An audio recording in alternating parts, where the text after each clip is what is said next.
ਓਮ ਸ਼ਾਂਤੀ। ਅੱਜ ਬਾਬਾ ਦੇ 9/12/2020 ਦੇ ਮਹਾਵਚਨ।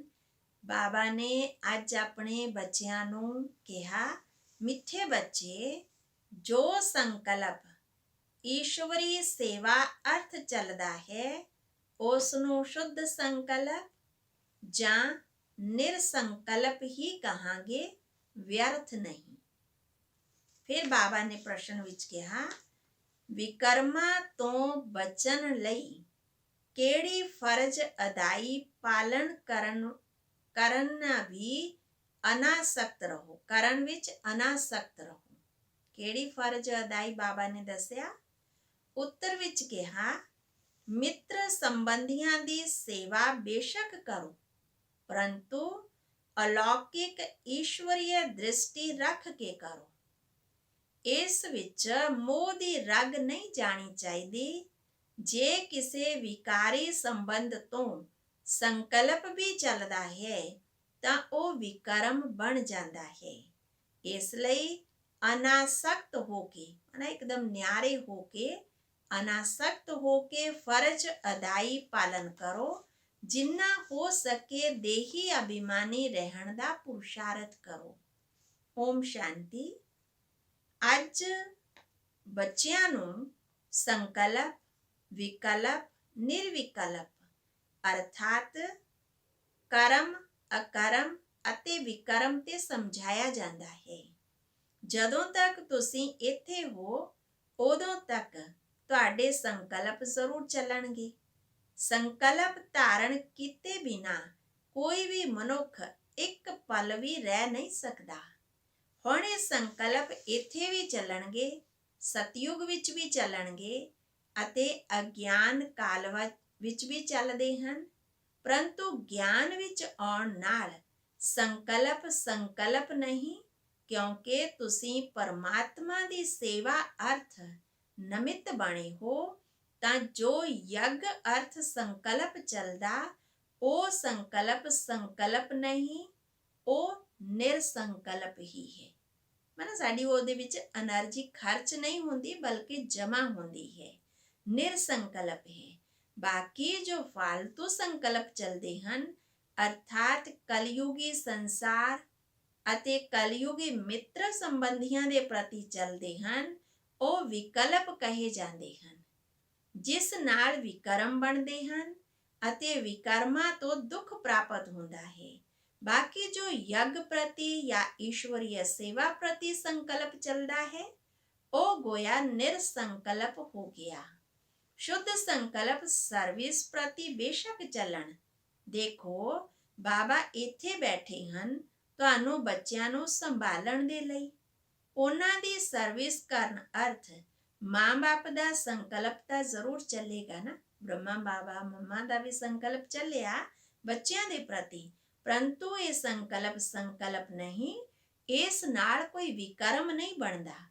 ਪਰੰਤੂ ਯਦि ਕਿਸੇ ਦਾ ਵਿਕਾਰੀ ਸੰਬੰਧ ਪ੍ਰਤੀ ਸੰਕਲਪ ਚੱਲਦਾ ਹੈ ਤਾਂ ਉਸ ਦਾ ਵਿਕਰਮ ਜ਼ਰੂਰ ਬਣਦਾ ਹੀ ਹੈ। ਬਾਬਾ ਤੁਹਾਨੂੰ ਬੱਚਿਆਂ ਨੂੰ ਕਹਿੰਦੇ ਹਨ ਕਿ ਮਿੱਤਰ ਸੰਬੰਧੀਆਂ ਦੀ ਸੇਵਾ ਬੇਸ਼ੱਕ ਕਰੋ। ਬਹੁਤ ਅਨਮੋਲ ਮਹਾਵਾਕਿਆ ਨੇ ਬਾਬਾ ਦੇ। ਬਾਬਾ ਨੇ ਕਿਹਾ ਬੇਸ਼ੱਕ ਸੇਵਾ ਕਰੋ, ਪਰੰਤੂ ਅਲੌਕਿਕ ਈਸ਼ਵਰੀय ਦ੍ਰਿਸ਼ਟੀ ਨਾਲ। ਉਹ ਮੋਹ ਦੀ ਰਗ ਨਹੀਂ ਆਉਣੀ ਚਾਹੀਦੀ। ਅਨਾਸਕਤ ਹੋ ਕੇ ਆਪਣੀ ਫਰਜ਼ ਅਦਾਈ ਪਾਲਣ ਕਰਨੀ ਚਾਹੀਦੀ ਹੈ। ਪਰੰਤੂ ਜੋ ਕੋਈ ਇੱਥੇ ਹੁੰਦੇ ਵੀ ਕਰਮ ਸੰਬੰਧ ਵਿੱਚ ਆਉਂਦੇ ਹੋਏ ਉਹਨਾਂ ਨੂੰ ਨਹੀਂ ਕੱਟ ਸਕਦੇ ਤਾਂ ਉਹਨਾਂ ਨੂੰ ਪਰਮਾਤਮਾ ਨੂੰ ਨਹੀਂ ਛੱਡਣਾ ਚਾਹੀਦਾ। ਹੱਥ ਪਕੜਿਆ ਹੋਵੇਗਾ ਤਾਂ ਕੁਝ ਨਾ ਕੁਝ ਪ੍ਰਾਪਤ ਕਰ ਲੈਣਗੇ। ਹੁਣ ਇਹ ਤਾਂ ਹਰ ਇੱਕ ਆਪਣੇ ਨੂੰ ਜਾਣਦੇ ਹਨ ਕਿ ਮੇਰੇ ਵਿੱਚ ਕਿਹੜਾ ਵਿਕਾਰ ਹੈ। ਜੇ ਕਿਸੇ ਦੇ ਵਿੱਚ ਇੱਕ ਵੀ ਵਿਕਾਰ ਹੈ ਜਾਂ ਉਹ ਤਾਂ ਬਾਬਾ ਕਹਿੰਦੇ ਤਾਂ ਉਹ ਦੇਹ ਅਭਿਮਾਨੀ ਜ਼ਰੂਰ ਠਹਿਰਿਆ। ਜਿਸ ਵਿੱਚ ਵਿਕਾਰ ਨਹੀਂ ਉਹ ਦੇਹੀ ਅਭਿਮਾਨੀ ਹੋਵੇਗਾ। ਕਿਸੇ ਵਿੱਚ ਕੋਈ ਵਿਕਾਰ ਹੈ ਤਾਂ ਉਹ ਜ਼ਰੂਰ ਸਜ਼ਾਵਾਂ ਖਾਣਗੇ ਅਤੇ ਜੋ ਵਿਕਾਰਾਂ ਤੋਂ ਰਹਿਤ ਰਹਿੰਦੇ ਹਨ ਉਹ ਸਜ਼ਾਵਾਂ ਤੋਂ ਮੁਕਤ ਹੋ ਜਾਂਦੇ ਹਨ। ਜਿਵੇਂ ਦੇਖੋ, ਕੋਈ ਬੱਚੇ ਹਨ ਜਿਨ੍ਹਾਂ ਵਿੱਚ ਕਾਮ ਹੈ, ਨਾ ਕਾਮ ਹੈ, ਨਾ ਕ੍ਰੋਧ ਹੈ, ਨਾ ਲੋਭ ਹੈ, ਨਾ ਮੋਹ ਹੈ, ਨਾ ਅਹੰਕਾਰ ਹੈ। ਉਹ ਸੇਵਾ ਬਹੁਤ ਵਧੀਆ ਕਰ ਸਕਦੇ ਹਨ। ਹੁਣ ਉਹਨਾਂ ਦੀ ਬਹੁਤ ਗਿਆਨ ਵਿਗਿਆਨਮਈ ਅਵਸਥਾ ਹੈ। ਜੋ ਵਿਕਾਰ ਪ੍ਰੂਫ ਹੁੰਦੇ ਹਨ, ਉਹ ਸਰਵਿਸ ਕਰ ਹੋਰਾਂ ਨੂੰ ਵੀ ਆਪ ਸਮਾਨ ਬਣਾ ਦੇਣਗੇ। ਇਸ ਲਈ ਵਿਕਾਰਾਂ ਤੇ ਪੂਰਨ ਜਿੱਤ ਚਾਹੀਦੀ ਹੈ, ਵਿਕਲਪ ਤੇ ਪੂਰਨ ਜਿੱਤ ਚਾਹੀਦੀ ਹੈ। ਈਸ਼ਵਰ ਅਰਥ ਸੰਕਲਪ ਨੂੰ ਨਿਰਵਿਕਲਪ ਹੀ ਰੱਖਿਆ ਜਾਵੇਗਾ। ਅਸਲ ਵਿੱਚ ਨਿਰਸੰਕਲਪਤਾ ਉਸ ਨੂੰ ਕਿਹਾ ਜਾਂਦਾ ਹੈ ਜੋ ਸੰਕਲਪ ਚੱਲਣ ਹੀ ਨਾ, ਦੁੱਖ ਸੁੱਖ ਤੋਂ ਨਿਆਰਾ ਹੋ ਜਾਈਏ। ਉਹ ਤਾਂ ਅੰਤ ਵਿੱਚ ਜਦੋਂ ਤੁਸੀਂ ਹਿਸਾਬ ਕਿਤਾਬ ਚੁਕਤੋ ਕਰਕੇ ਚਲੇ ਜਾਂਦੇ ਹੋ, ਤਾਂ ਉੱਥੇ ਦੁੱਖ ਸੁੱਖ ਤੋਂ ਨਿਆਰੀ ਅਵਸਥਾ ਵਿੱਚ ਜਦੋਂ ਕੋਈ ਸੰਕਲਪ ਚੱਲਦਾ ਹੀ ਨਹੀਂ, ਉਸ ਸਮੇਂ ਕਰਮ ਅਕਰਮ ਦੋਨਾਂ ਤੋਂ ਪਰੇ ਅਕਰਮੀ ਅਵਸਥਾ ਵਿੱਚ ਰਹਿੰਦੇ ਹੋ। ਇੱਥੇ ਤੁਹਾਡਾ ਸੰਕਲਪ ਜ਼ਰੂਰ ਚੱਲੇਗਾ, ਪਰੰਤੂ ਤੁਸੀਂ ਸਾਰੀ ਦੁਨੀਆ ਨੂੰ ਸ਼ੁੱਧ ਬਣਾਉਣ ਅਰਥ ਨਮਿਤ ਬਣੇ ਹੋਏ ਹੋ, ਤਾਂ ਉਸ ਦੇ ਲਈ ਤੁਹਾਡੇ ਸੰਕਲਪ ਜ਼ਰੂਰ ਚੱਲਣਗੇ। ਸਤਯੁਗ ਵਿੱਚ ਸ਼ੁੱਧ ਸੰਕਲਪ ਚੱਲਣ ਦੇ ਕਾਰਨ ਸੰਕਲਪ ਨਹੀਂ, ਕਰਮ ਕਰਦੇ ਵੀ ਕਰਮ ਬੰਧਨ ਨਹੀਂ ਬਣਦਾ। ਸਮਝਿਆ? ਬਾਬਾ ਨੇ ਫਿਰ ਬੱਚਿਆਂ ਨੂੰ ਪੁੱਛਿਆ, ਸਮਝਿਆ? ਹੁਣ ਕਰਮ ਅਕਰਮ ਅਤੇ ਵਿਕਰਮ ਦੀ ਗਤੀ ਨੂੰ ਤਾਂ ਪਰਮਾਤਮਾ ਹੀ ਸਮਝਾ ਸਕਦਾ ਹੈ। ਉਹੀ ਵਿਕਰਮਾਂ ਤੋਂ ਛੁਡਾਉਣ ਵਾਲਾ ਹੈ, ਜੋ ਇਸ ਸੰਗਮ ਯੁੱਗ ਤੇ ਆ ਕੇ ਤੁਹਾਨੂੰ ਪੜ੍ਹਾ ਰਹੇ ਹਨ। ਇਸ ਲਈ ਬੱਚਿਆਂ ਨੇ ਆਪਣੇ ਉੱਪਰ ਸਾਵਧਾਨੀ ਰੱਖਣੀ ਹੈ। ਆਪਣੇ ਹਿਸਾਬ ਕਿਤਾਬ ਨੂੰ ਦੇਖਦੇ ਰਹੋ। ਤੁਸੀਂ ਆਏ ਹੋ ਹਿਸਾਬ ਕਿਤਾਬ ਚੁਕਤੋ ਕਰਨ ਦੇ ਲਈ। ਐਦਾਂ ਨਹੀਂ ਕਿ ਇੱਥੇ ਆ ਕੇ ਹਿਸਾਬ ਕਿਤਾਬ ਬਣਾਉਂਦੇ ਜਾਓ ਤਾਂ ਸਜ਼ਾ ਖਾਣੀ ਪਵੇਗੀ। ਇਹ ਗਰਭ ਜੇਲ੍ਹ ਦੀ ਸਜ਼ਾ ਵੀ ਕੋਈ ਘੱਟ ਨਹੀਂ ਹੈ। ਇਸ ਕਾਰਨ ਬਹੁਤ ਹੀ ਪੁਰਸ਼ਾਰਥ ਕਰਨਾ ਹੈ। ਇਹ ਬਹੁਤ ਭਾਰੀ ਮੰਜ਼ਿਲ ਹੈ। ਇਸ ਲਈ ਸਾਵਧਾਨੀ ਨਾਲ ਚੱਲਣਾ ਹੈ।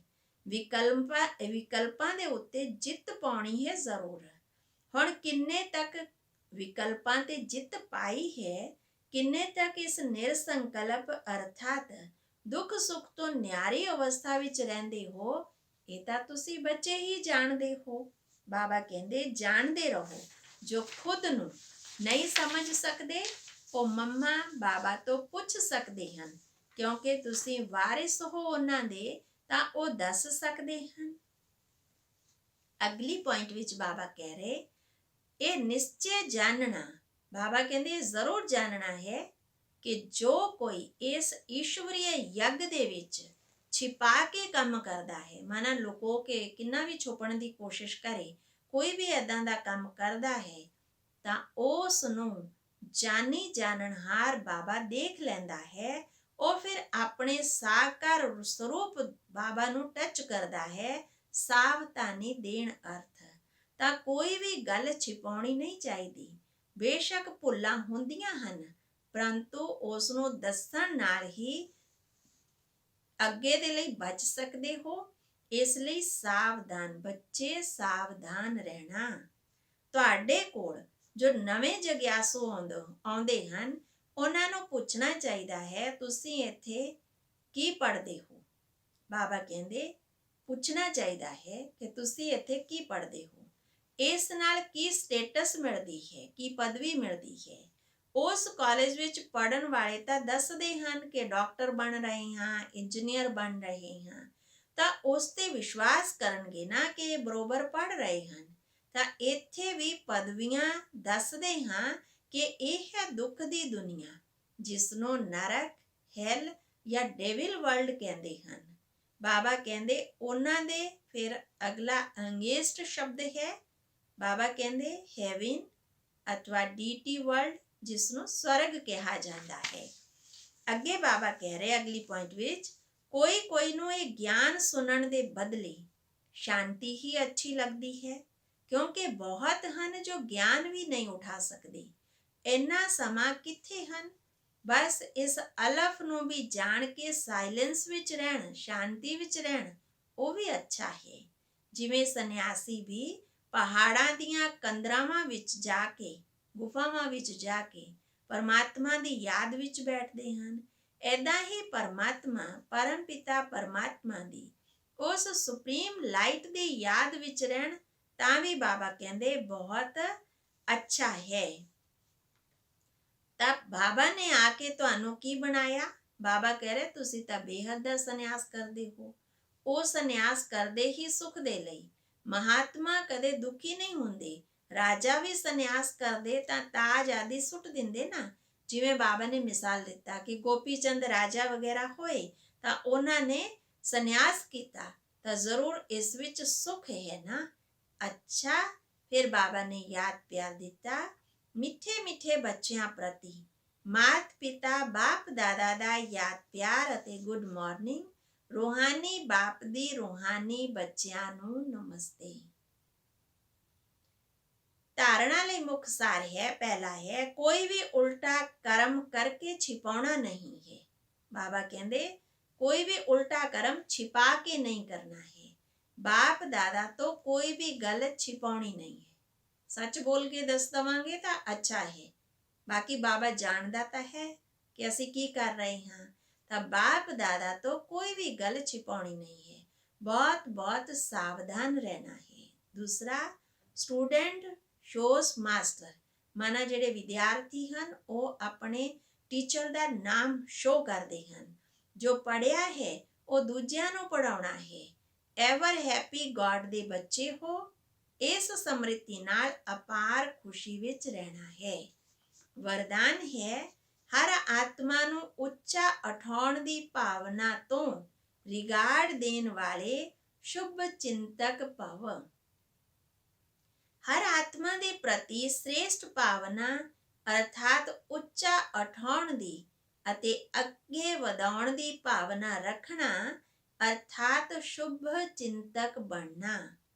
ਆਪਣੀ ਸ਼ੁਭ ਵਰਤੀ ਤੋਂ, ਸ਼ੁਭ ਚਿੰਤਕ ਸਥਿਤੀ ਤੋਂ ਅਨੇਕਾਂ ਦੇ ਅਵਗੁਣ ਨੂੰ ਪਰਿਵਰਤਨ ਕਰਨਾ, ਹੋਰਾਂ ਦੇ ਅਵਗੁਣਾਂ ਨੂੰ ਪਰਿਵਰਤਨ ਕਰਨਾ, ਕਿਸੇ ਦੀ ਵੀ ਕਮਜ਼ੋਰੀ ਜਾਂ ਅਵਗੁਣ ਨੂੰ ਆਪਣੀ ਕਮਜ਼ੋਰੀ ਸਮਝ ਵਰਣਨ ਕਰਨ ਦੇ ਬਜਾਏ ਜਾਂ ਫੈਲਾਉਣ ਦੇ ਬਜਾਏ ਸਾਹਮਣਾ ਅਤੇ ਪਰਿਵਰਤਨ ਕਰਨਾ, ਇਹ ਹੈ ਰਿਗਾਰਡ।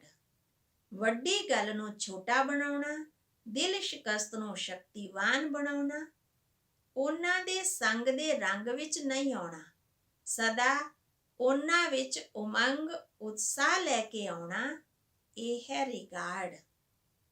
Respect regard. ਏਦਾਂ ਰਿਗਾਰਡ ਦੇਣ ਵਾਲੇ ਹੀ ਸ਼ੁਭ ਚਿੰਤਕ ਹਨ।